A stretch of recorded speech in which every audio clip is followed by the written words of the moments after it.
making pumpkin pie out of your own pumpkins is super easy, fun, and delicious. So today you can learn how to prepare pumpkins for pie in 7 easy steps. Hello, my name is Lynn Gillespie and I want to welcome you to the Living Farm. And here on the farm we grow lots of pumpkins and we make our own pumpkin pies. So you can actually make pumpkin pie out of any type of winter squash or pumpkin, but my favorites are butternut and then traditional pumpkins. So here are the 7 easy steps to making a pumpkin puree for pies. All right, step number 1, you want to cut your pumpkins in half and take the seeds out. So I had a little help. These are really hard, so I had my husband come and cut these in half. And so now we're ready to take the seeds out. So to take seeds out, the easiest way for me is just to reach in there and grab them. But it's nice to have it cut in half so that they're easy to get to. All right, so we got all these seeds out, and then we're going to take our pumpkin halves, and we're going to put them with the cut side down into a roasting pan. You can use any roasting pan you want. You're going to fill this with about 1 inch of water, and then these are going to go into the oven, and you're going to roast these for about 2 hours at 350 degrees or until the flesh is soft. Okay? So once that happens, you poke them with a knife, see if the flesh is soft, and then you're going to take it and set them out to cool for a few hours. And so once you can handle the pumpkin shells, we want to scoop out the flesh and mash that. So I have a few pumpkins that are already cooked so that we can show you that.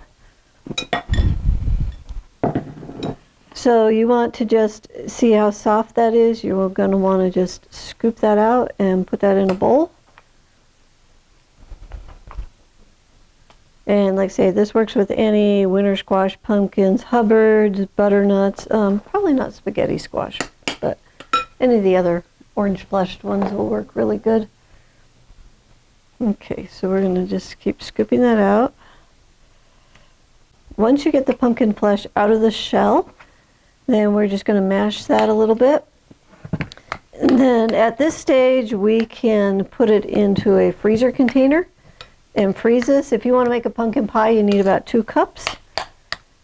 Or if you want to go straight to pie from this stage, you just want to be sure that that's mashed enough. You can also put it in the blender and that'll help it.